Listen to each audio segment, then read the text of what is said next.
And now the boys on the hill, Slim Marshall, 5,000 watts, Thomas Black in his absence, and your boy, Ralph Jeezy. What's Welcome up, back. fellas? What's How you up? doing? Went from the boys on the hill to the three amigos in 24 hours. Hey, man, we still the boys. Just had to handle a little business. Yeah, life getting in the way sometimes. Yeah, I wish I could put his picture up there on the bottom. In memory of Thomas Black. Yeah, but he'll be back with us next week. Yeah, so last night we had a good show. It wasn't a full show. We had an interview with Xavier's head coach, Adrian Holloway. Really good dude. We all know him from his playing days at Alabama State. Was a great guest for us. You can watch that episode on our YouTube channel. It's already up now. So check out that when this show's over. But we're gonna jump right into it, boys. With the weekend recap. There was a lot of good baseball played over the weekend. It was the first, for a lot of conferences, the first real weekend of conference play. Had some marquee series that we're going to talk about. Some teams in the SWAC and the MEAC and even at the Division II level. As you see here, our pick'em results. Someone went undefeated who shall remain nameless. Everybody else didn't. So we're gonna We'll get get into. we'll get to those picks later, but I just wanted to let people see the results from last weekend picks. What a difference a week makes. I'll tell you that. So fellas, what did y'all take away from the weekend of baseball that we were able to see?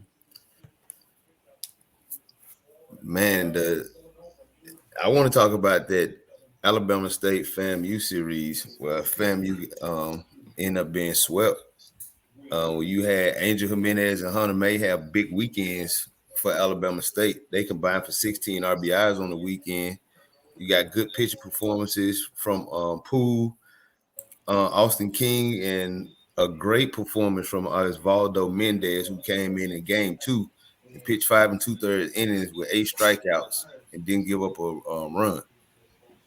So that was something that stood out to me in that in that series. All right, Watts. What about you, man?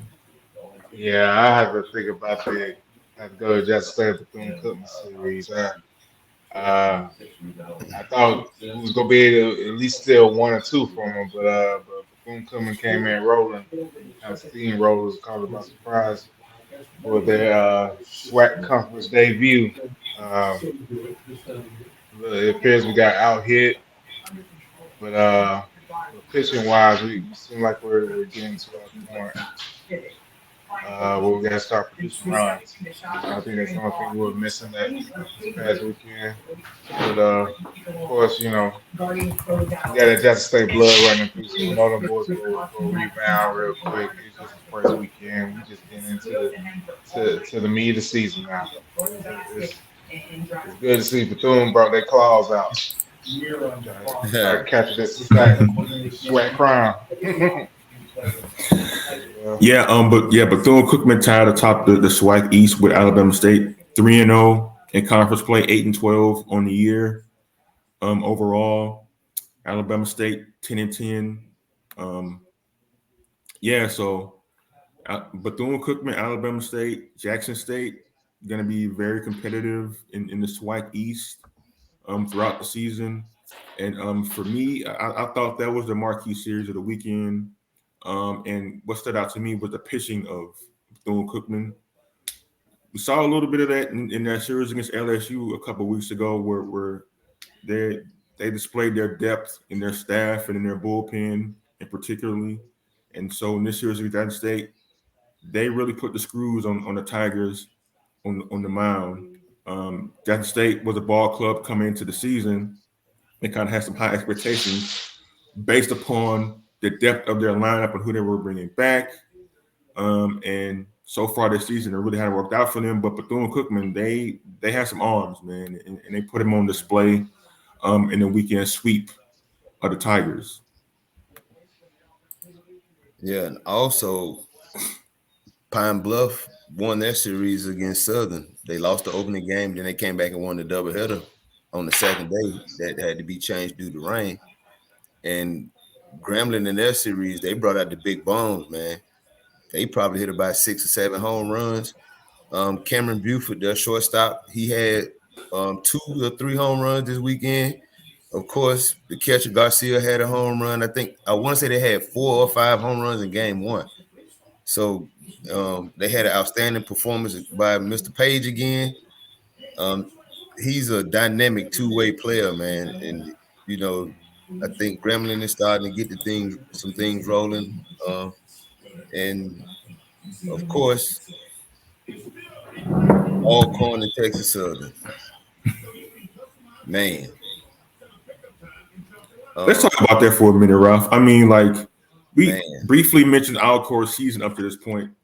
They got swept by Texas Southern in historic fashion. They gave up 70 runs in their series, in a 3-game series. That's unheard of in college baseball. Um, yeah, man, but Alcorn State, they're 0-14 and lost every single game this season by 10 or more runs. They've been struggling. I mean, Ralph, Watch, what do you guys make of this? it's very unfortunate. Um, when they lost the game on 32-1, I want to say, but all of those runs were earned except maybe one. And the starter gave up 12 earned and like 1 1/3. So, that's as a pitcher, that's kind of demoralizing. And as a team, just giving up that many runs over a weekend, you had to find a way to still go out and be competitive every day. But they have to find some type of spark.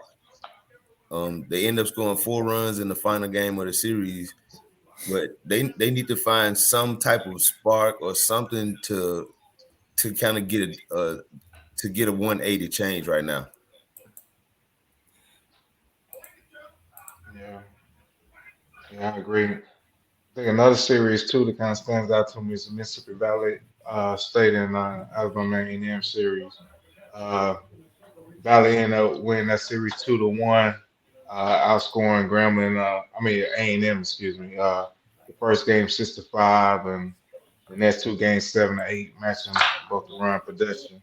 It was a pretty sloppy series. Both teams had a collective total of 10 errors, and the ball was just they were just putting the ball in play. But through that all, Mississippi Valley was able to come out triumphant through the weekend. But I think with them standing in third place on the East right now, being able to steal some of these games from Alabama and them, and I'm not sure who else they'll probably be able to steal some from, but they're still looking like a sleeper team and could probably cause some disruption on the east side of the SWAC. So we may want to keep an eye on them right there. Right. Yeah, like I know, like last week's show, we talked a little bit about um, how conference play, well, non-conference play doesn't necessarily determine how teams are going to perform when conference play starts.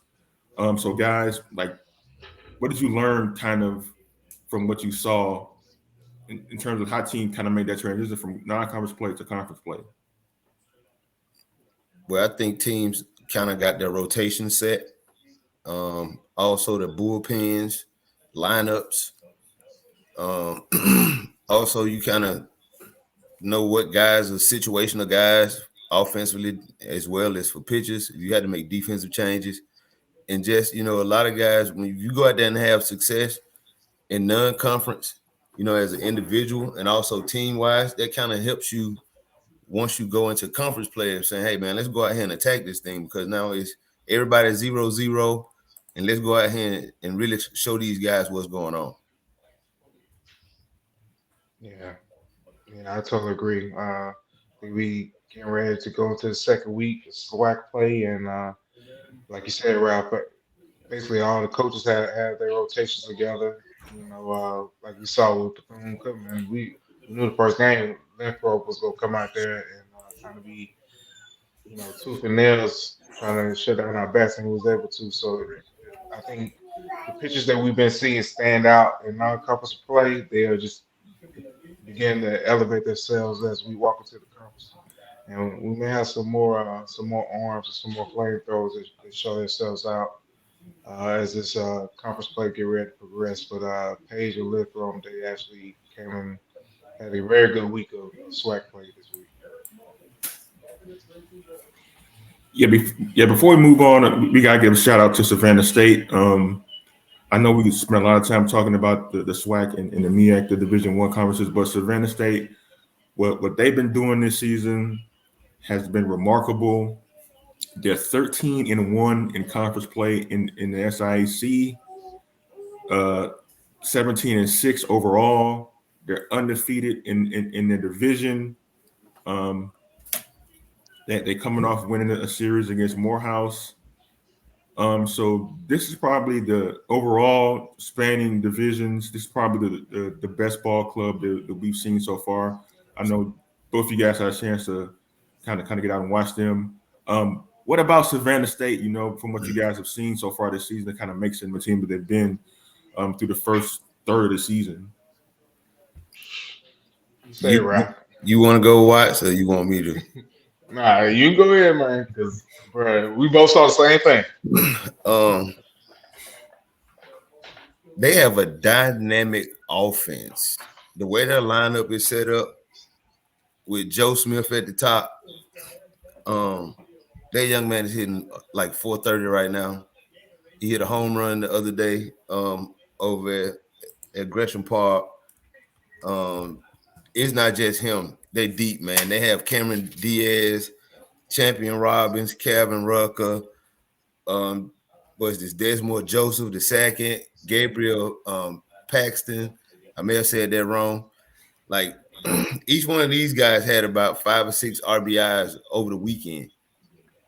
And once they get on the bases, they're gonna steal bases. They don't have a lot of big guys necessarily, home run guys, but they have good athletes. The shortstop made some plays, and then they have some guys on the mound. Jose pitched an outstanding game one. Mr. Peel came back in game 2. Then Jared closed it out game 3. If they can stay consistent, they are going to give some people problems. They're going to give some people trouble. I want to see the series with them in Tuskegee. Tuskegee just had an 8-game win streak snap over the weekend. And I'm also interested in their series with Kentucky State because Kentucky State scored 50 runs in 2 games. Like they scored 37 runs and also 17 runs in a game. So they put up a lot of runs over the weekend. So it's a lot of good baseball in the SIAC. People really need to get out and see them. Morehouse players, all of their home games at Gresham Park here in Atlanta. So go out and support those teams. If Clark Atlanta is playing at home this weekend, I'm going over there to check them out. Man, it's a lot of good baseball, man. Not just in the SWAC and the MEAC, and we're gonna give you more MEAC coverage. But we're just more familiar with SWAC and SIAC. But more MEAC coverage is coming. But man, go out and support these the D2 teams as well, and also the NAIA teams as well. Yeah, I agree. I actually saw the same thing, Ralph. I think the biggest thing that I kind of walked away from game one is the pitching. The depth within the from the starters to the bullpen in comparison to Morehouse. He coach has some definitely has some arms and has some hurlers that he can call on to either start out the game, get them out of some trouble, and then of course.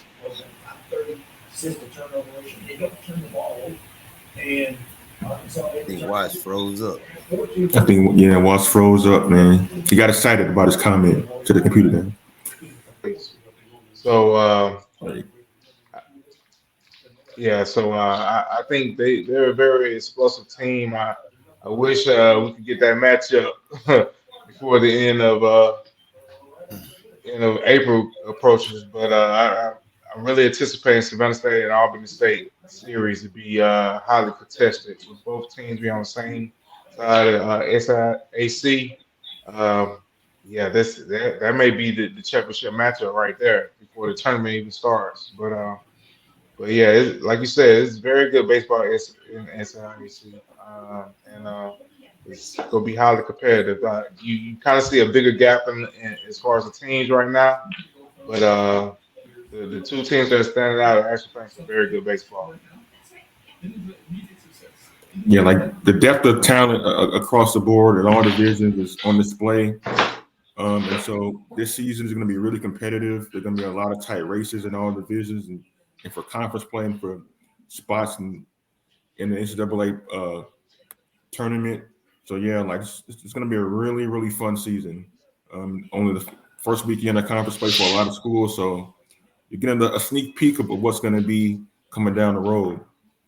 Now we're going to transition into a new segment that we're going to bring to you called "The Good, the Bad, and the Ugly," where we highlight some good performances, some mid performances, and some "oh my god, that was just terrible" happenings across Black college baseball.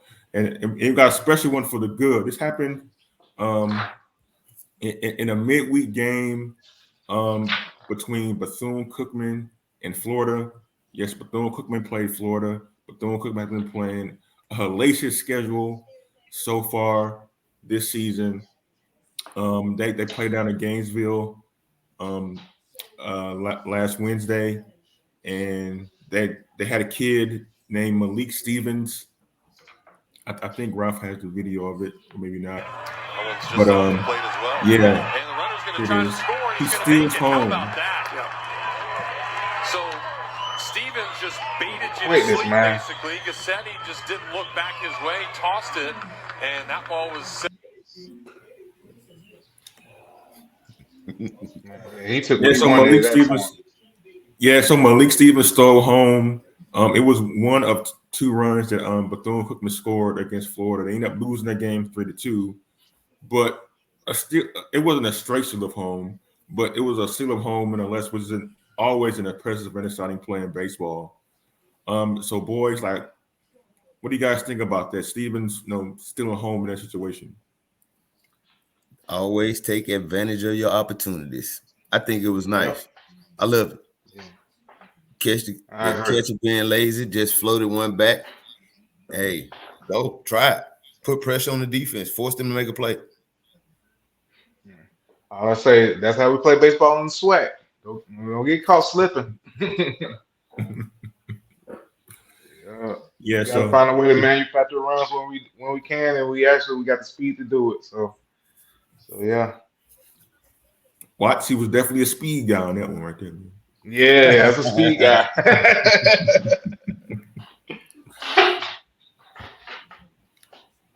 Yeah, so we some more good. We're going to highlight Alabama State, Bethune Cookman, and Chester Southern, as we mentioned in the recap, all swept their weekend series. They all went 3-0. The bad was Alabama A&M losing on two walks Two against walk-offs. Mississippi Valley. Two walk-offs.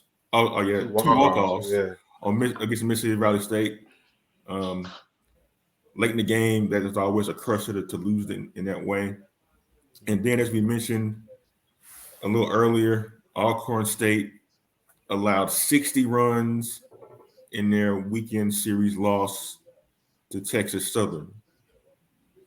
So boys, what do you make of what we have here? I don't want to ever see an ugly like that again with Alcorn. Yeah. And the two walk-offs, that's got to be a gut punch. You had the lead in all three games in the last inning to have swept the series, and that turns to you losing the series. Heartbreaking for A&M. So to go from being 3-0 possibly to losing the series, so just a heartbreaker for A&M. Yeah, I agree. But I think the The biggest thing that stood out to me was ugly, man. 31 points. At one point, I wanted to say the first game, but Alcorn and Texas Southern looked like a football score. But I was like, man, how do you score 1 point in football? Like 32-1, man. Was the game too early? Like, man, at some point we gotta get that together. You know, at this point, you playing the rest of your season for pride. I don't care how young you is, how old you are. I don't care how if you the first year. At some point you sit here like, man, we tired of being on ESPN, man. Bump this, man. You suck it up and you go out there and you work. You think about that 31, that 32-1. When you think about them 60 runs in a series, a lot of people need to hold themselves accountable now at this point. Because if not, they say you might have to act like your training staff can't make it for the rest of the week or something. Just reset like the football team did. Bro, nah, man. You can't go like this. Had them work out at 5 a.m. on the baseball field. Man, probably did, man. I don't know. They was still asleep. Yeah, man. But like Alcorn's like team ERA for pitching is 20.6, and their team batting average is 164. Man, wow. Yeah, I mean, like normally you see that in a series or like in a game where like a team struggles to hit or pitch in the weekend, but they've been having that every single game. And that's got to be at some point demoralizing. And like Watt said, like something's got to change, or otherwise it's going to be some changes. Yeah. Yeah. Man, at that point, that's when you hit the reset button, man. You hit the reset button on the games and be like, man, I'm gonna start this season over. They probably just got to start from this point and walk in. Yeah, some got to shake. Yeah, man. Yeah, man. So enough talking about like the ugly. We're gonna talk about some players who had some really good individual performances this week for our Boys on the Hill players and pitchers of the week. Jose Santiago, once again, another Savannah State player, another player of the week. I mean, like we talked about them earlier. You guys saw them play in person. They've been having a remarkable season all the way around. And you got a guy like Jose Santiago, Savannah State, complete game, 8 strikeout, no on run, 2 walk performance in their series win over the weekend. Once again, Ralph and Watts like another good performance from one of their pitchers on their staff. Bethune Cookman in the SWAC, Lewis Lipthracht, 6 innings, 6 strikeouts, no earned runs, and 2 walks against Jackson State over the weekend for that series win. Shamari Page probably had the best performance out of all our guys here tonight. Complete game, 12 strikeouts, 3 earned runs, and 3 bases on balls for his outing. So, guys, a lot of good performances across the board this weekend.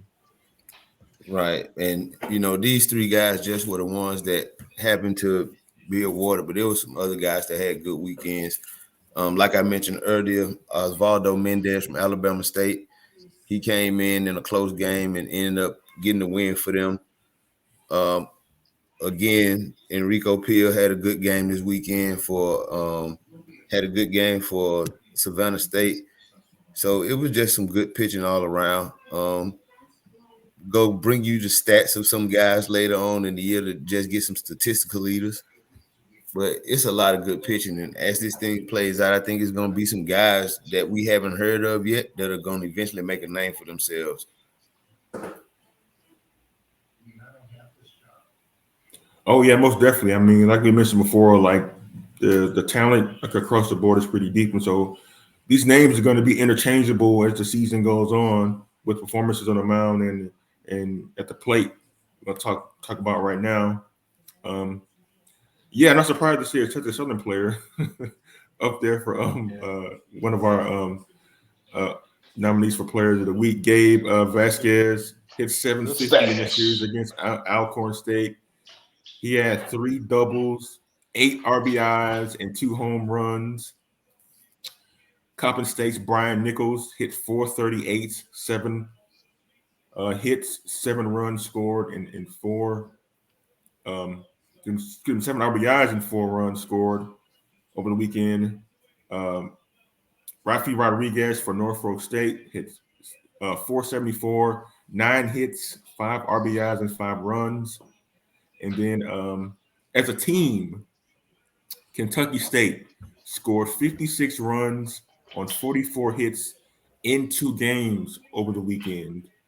I mean, we could have put in Texas Southern too for scoring 70 runs against Alcorn State, but you mentioned Gabe Vasquez leading the way for their offense production over the weekend. So, boys, a lot of big-time numbers at the plate this weekend from individuals and from teams.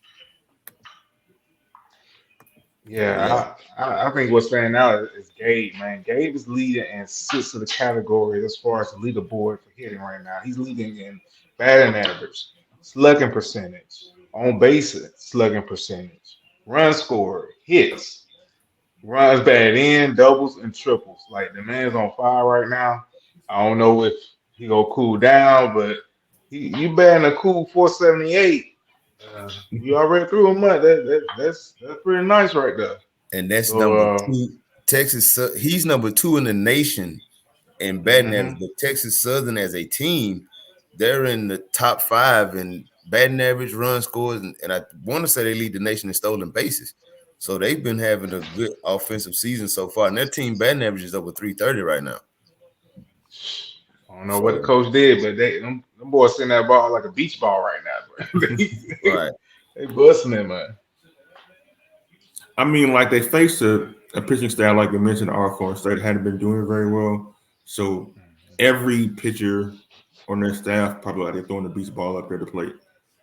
But I mean, like he's taking advantage of it, man. Like, that's what you got to do. Like you got to hit when opportunities present themselves, and he's done that so far this season. I know Ralph, you kind of had some doubts about the validity of Texas Southern's batting average and some of the offensive numbers, but the consistency that they've had like over these last couple of weeks has proven it. Like it's lineup for the hitters, man. And they have some speed. They have 2 guys that are in the top of the nation. I want to say the name Justin Cooper.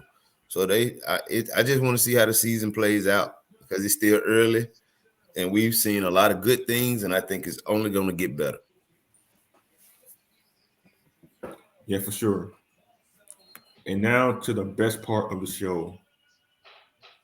We're going to reveal our pick'em results. Oh, look at that.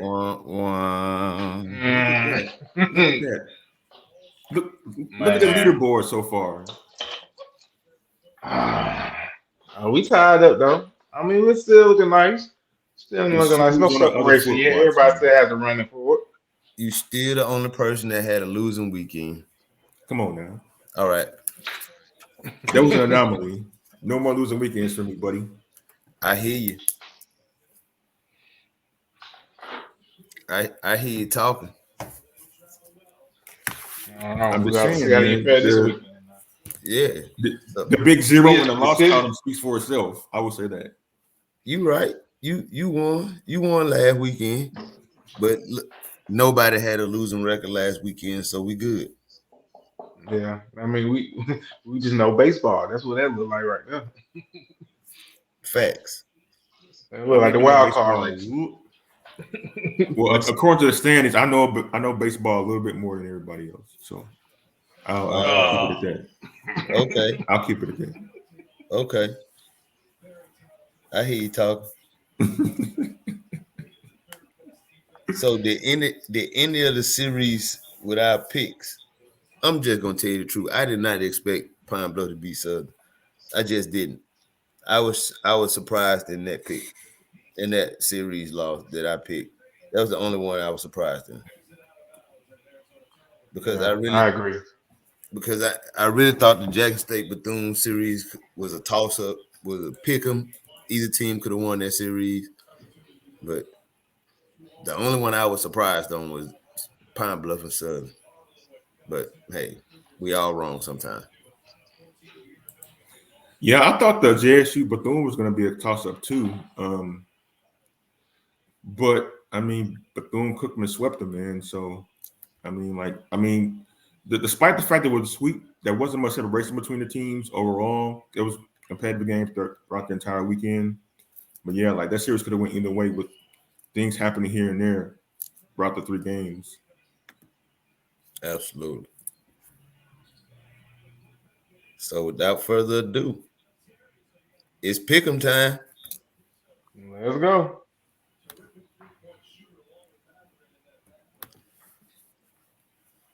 First up, we have Alabama A&M and Jackson State. Oh boy. I guess I'll take a All shot at this one right. first. Yeah, I'm gonna take a shot at it. Oh, go ahead, Slim. Oh yeah, I'm thinking Jackson State gonna bounce back this weekend, playing against Alabama A&M that has a shaky bullpen. So I'm picking the Tigers in this one. Okay. What? Yeah, I'm gonna go with Slim. I'm gonna go with the Jackson State Tigers. They go bounce back this weekend. I'm gonna be honest with you. Knowing Coach Johnson, I wouldn't be surprised if it's a sweep. You know, they already put up 19 against Tougaloo. Hopefully they come in ready to swing the bats and the pitching just stay where it's at. I think we're gonna pull this one out. All right. And I'm gonna close this one now. I'm gonna go with the Tigers. I think it's gonna be a bounce back. I think A&M may have a little let down from the last series. So I'm gonna go with the Tigers as well. So we're all being homers this week. Okay. Yeah, we're gonna all be homers this week. All be homers. All right. Next up, Valley FAMU. Pick 'em. Sheesh. All right. If it was at the beginning of the season, this decision wouldn't be hard.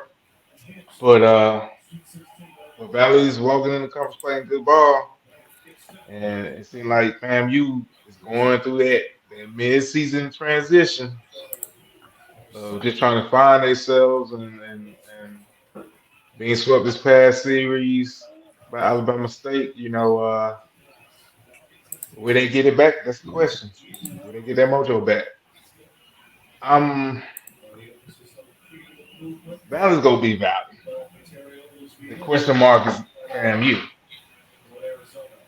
I'm gonna have to go with FAMU. I'm gonna roll the dice, and I know I tried to side with Grambling that one weekend, but they let me down. But I feel like FAMU's gonna walk in this weekend and be on a divide and conquer issue, and go ahead and win this series. All right. I'm gonna go with Valley. I think Coach Stubbs and Coach Bledsoe is on to something down there. I think they're gonna take the momentum of the weekend series against A&M into this series with FAM, and I think Valley is gonna win this series. I'm going with Valley. Yeah, I'm gonna have to piggyback off Ralph and go with Valley too. That series is at Mississippi Valley State this weekend. And Valley coming off a series that gave them a lot of confidence, 2 come from behind wins against a quality opponent. And you playing the series at home this weekend, so I'm gonna go with the Delta Devils. All right, and the marquee matchup in the East this weekend. Mm. Man, Think wisely, boys. Think wisely on this one. Man, yeah, this one right here tough. Oh yeah. boy, Who want to yeah, jump out this the one. plane on this one?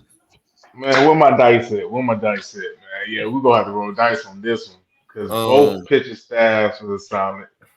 Yeah, they coming in swinging the bats. They playing it. They playing. This is gonna be a tough matchup. Yeah, this right here might build a rivalry because you think about it. Uh, man, this is pretty tough. But I'm gonna give Bethune more credit for their season sweep of us. But I think Alabama State gonna get it back in blood for us. I think they gonna go ahead and pull that out right there. I think Alabama State go ahead and welcome them to the sweat like we should have did. But I don't think they're gonna sweep them. But I think they're gonna win the series. So I'm going Alabama State. All right, watch that. Alabama State. Um, like Watt said, this is going to be a pretty kind of even series in a lot of ways. Both pitching staffs are really, really good. Both have really solid lineups. But I'm picking Bethune Cookman in this one for the standpoint of like, even though Bethune record is 8-12, they've played some really good competition in non-conference play, and they played really close games against some ranked opponents, particularly against LSU and at Florida. They played Florida State as well. So I think Bethune Cookman is a team that isn't going to be intimidated by anybody in this conference based on the way they played this season already. So I'm gonna go with Bethune Cookman to win the series. They might not sweep it, but I think they're gonna win it. Okay. Both teams have played a very competitive non-conference schedule. Both teams have won series outside of conference. Both teams have lost close games. Both teams have had leads in games non-conference that they've lost. Whew. This is an even matchup to me. The same way I feel like the Alabama State and Jackson State and Bethune last week with Jackson State is an even matchup. It's a pick 'em either way. Man, this is a hard pick. Think I'm gonna have to join Watts and go with ASU. Although my gut tells me Bethune, I already said ASU, so I'm gonna go with ASU. But my gut tells me Bethune. But I will say this. I will say this, Slim. If Bethune Cookman wins the series this weekend, they kind of put they flag on the top of the mountain. If they able to be That's Alabama right. State, because you think about it, cause fam, you slipping. Ain't nobody else. They don't beat us and Alabama State on the East and the West looking like they trying to find themselves. So they may Yeah.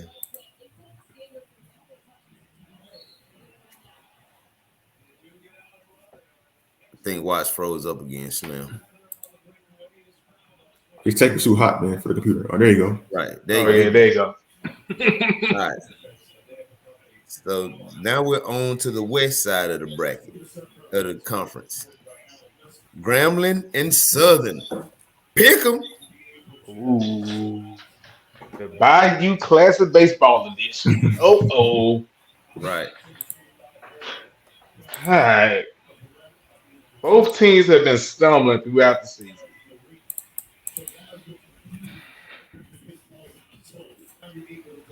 Oh man, this is about as tough as the last matchup we just had. Hold up. Okay, it's just because they evenly matched up. They both kind of been slipping, trying to find themselves. I think this series right here is where your game changers are going to produce themselves. So if based off of our decisions, man, Page been on our radar. I don't say just one player.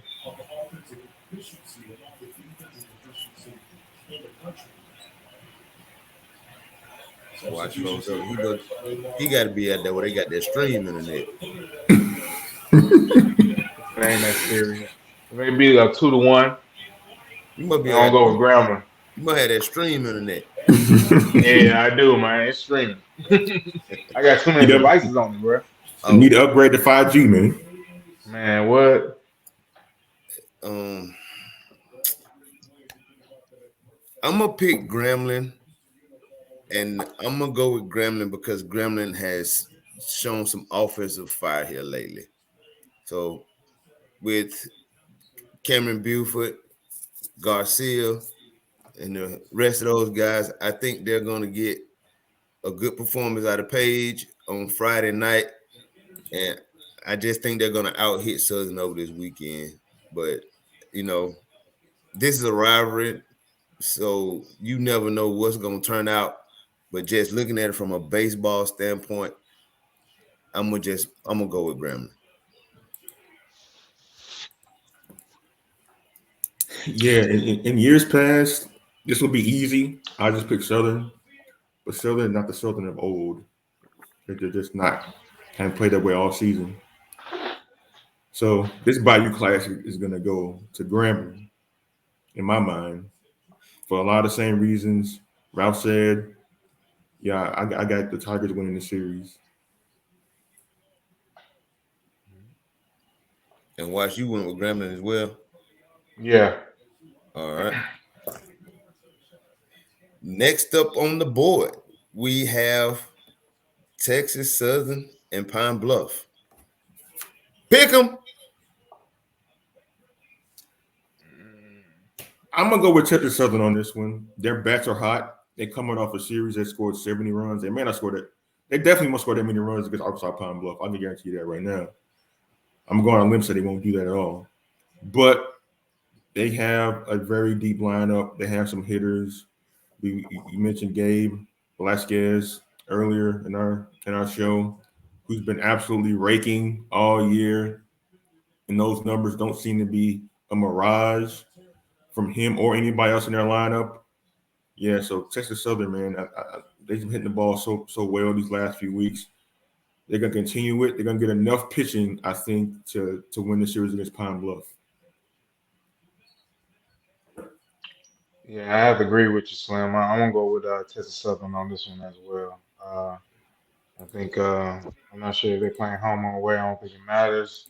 Whatever you throw at Texas Southern right now, they are going to hit it all over the park. So I think the offense is going to keep going, and as long as they get solid pitcher performances from their staff, I think they'll walk away with this series.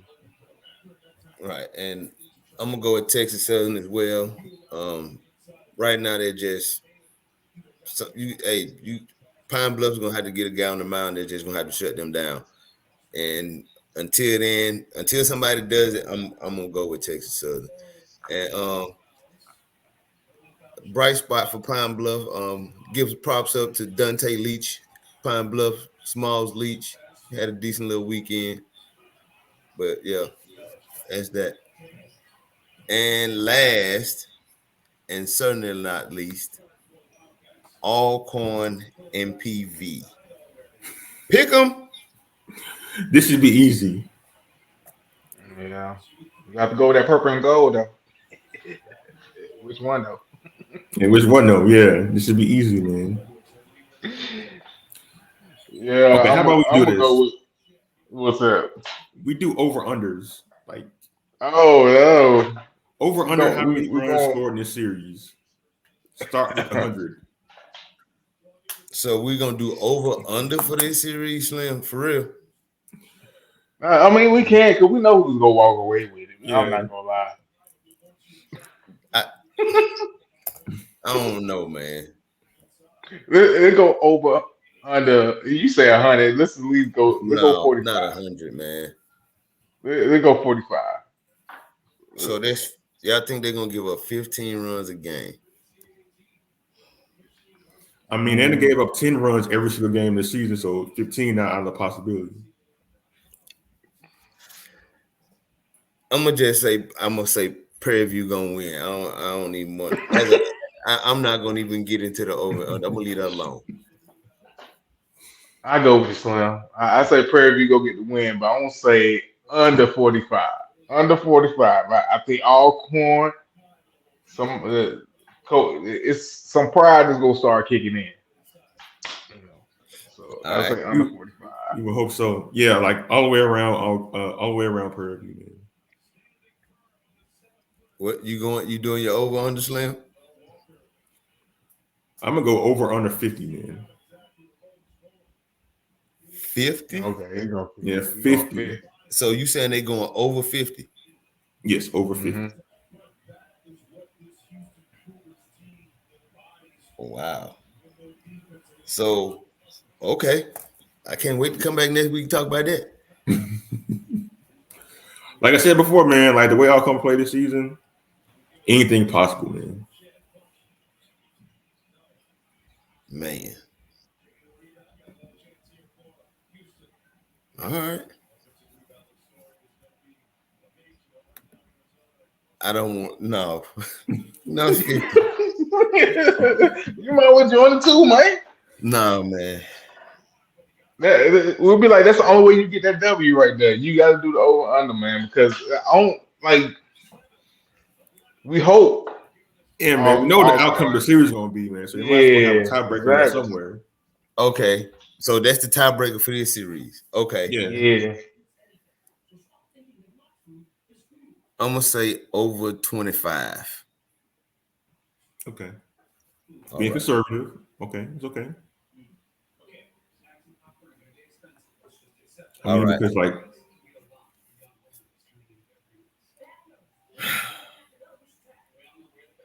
you don't look too happy about this, Ralph. I'm not. I'm not. All right. Yeah, ugly, man. All right. So it's our favorite time.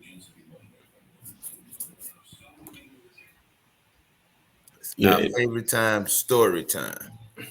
In memory of Thomas Brown, he can't go first this week like he always does. So we gotta go with we're gonna go with Ralph this time to start it out. Man, you put me on the spot today. You know what's coming though, man. I do know it's coming, but you put me on the spot. Man, I ain't got one. What raunchy story Ralph gonna tell? No, I ain't telling no raunchy story. My mama, and my auntie, and my dad, and them be listening to it. I gotta keep it PG.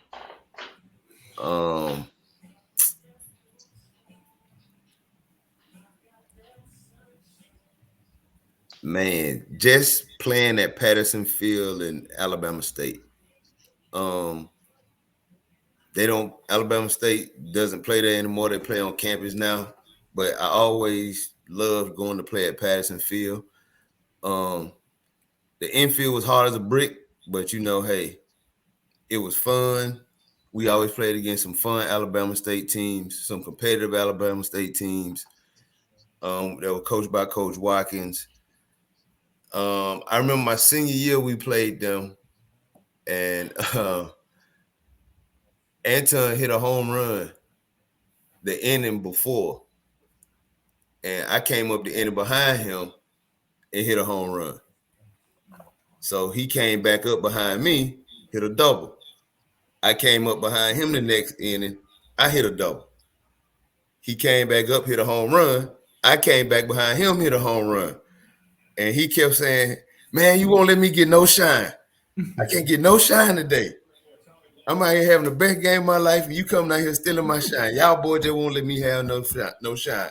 But he wasn't meaning it in a negative way. He was joking about it. But it was just a fun day. We stole a lot of bases on them that weekend.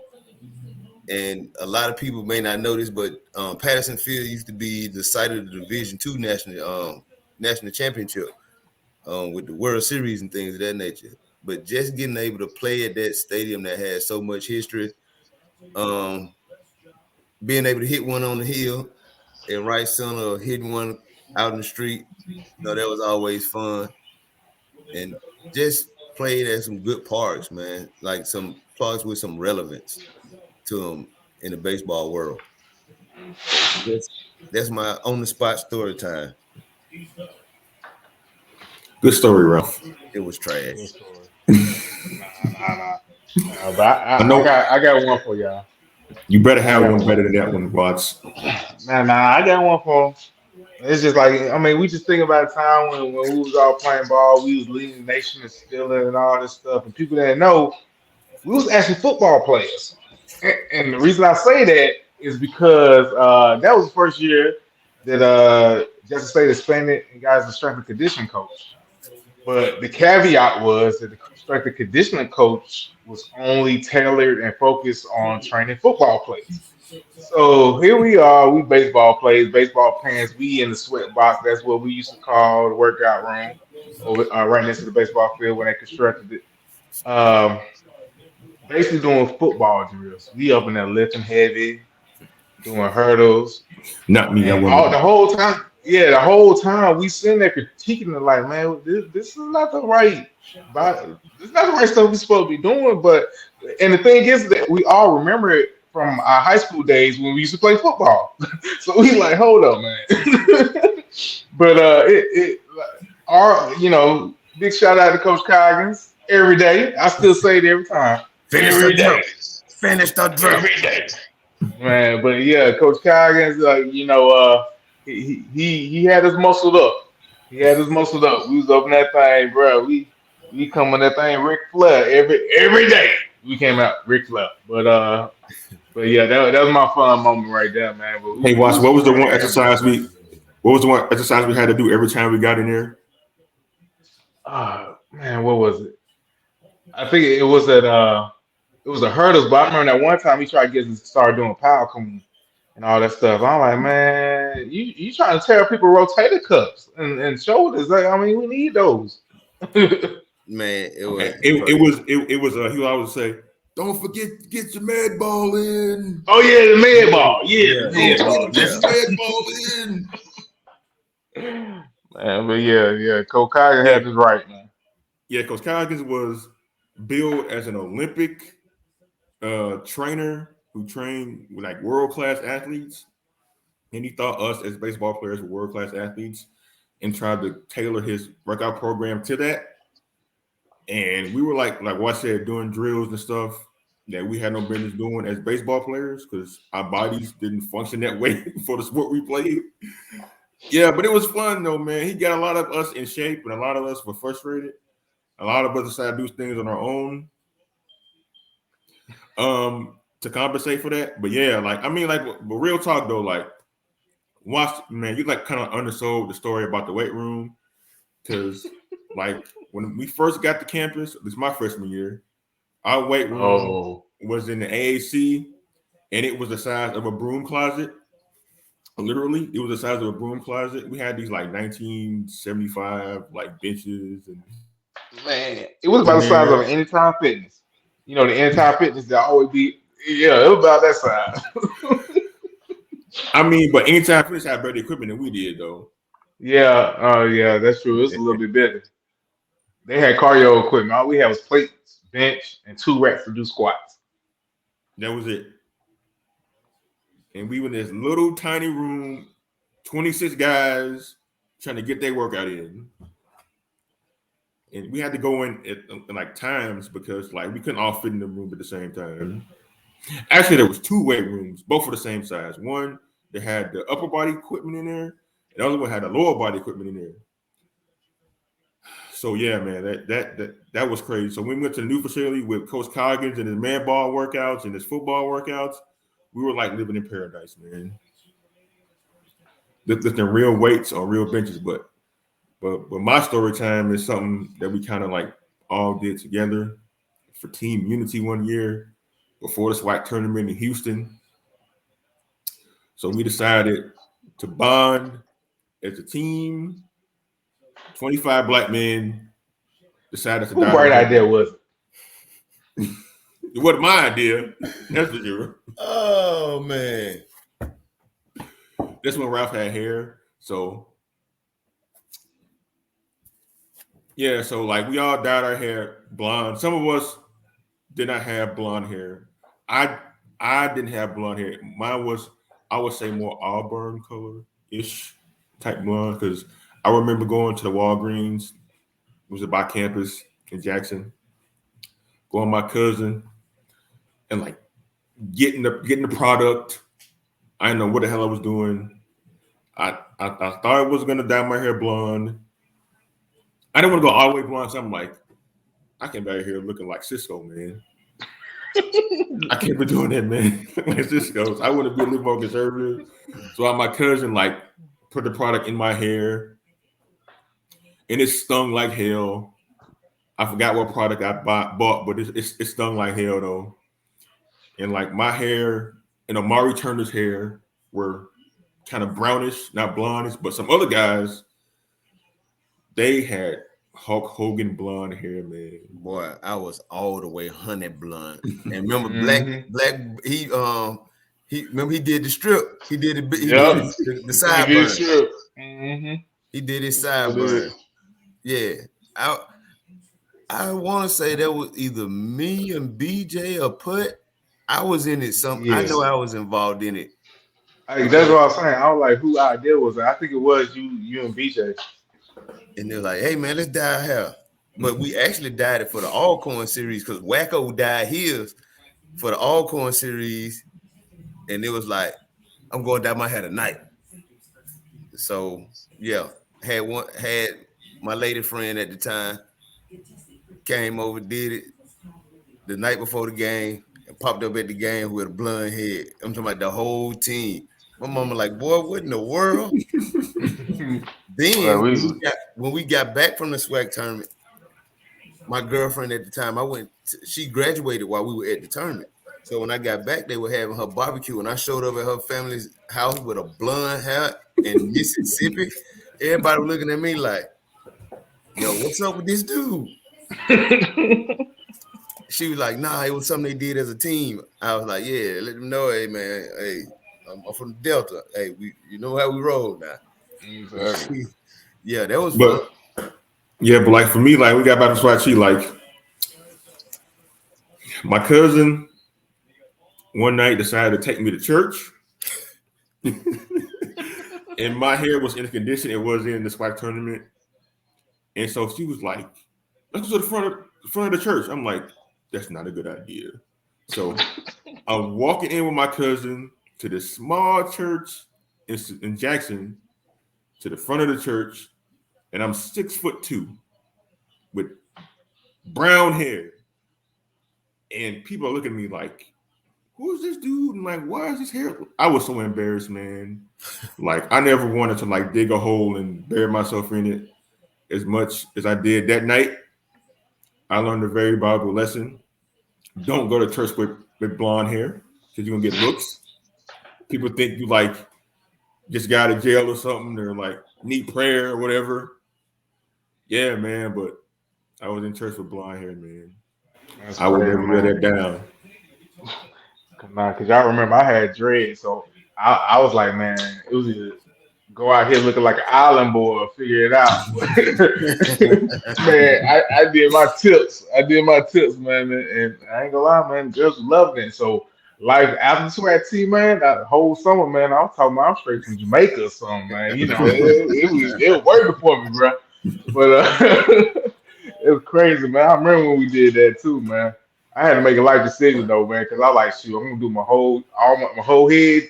Nah, man, I want to keep my dread. So I was like, just in case it didn't work out, I can just at least clip the ends and go back and looking like D.L. Hughley or something. But yeah, man, I was like, nah.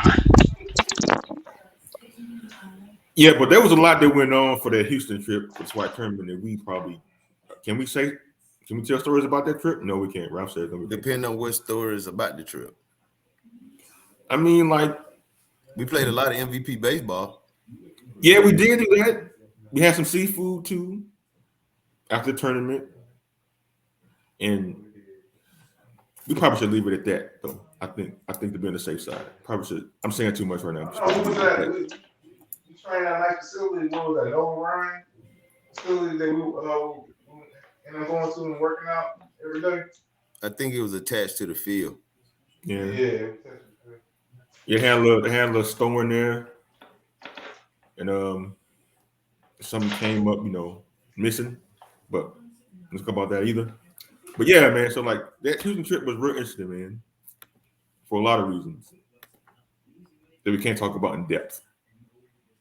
Just know that was Dave Chappelle year. That's when Dave Chappelle coming out. So man, we watched Dave Chappelle 3 times in a row just going there. So y'all know what we was on. As simple as that. All right, man. Well, the baseball guys allowed us to be here again. Always nice spending time with y'all fellas. Same here, Ralph from Watts, man. Like another good show tonight. Yeah, be sure to check out our interview we did with Adrian Holloway last night. Solid young man, solid young baseball coach, got a bright future in the game. Check it out on our YouTube page. Remember to follow us on Instagram, Twitter, Facebook, and all the other platforms that we're on. And we will see y'all next week. All right, take care. Deuces.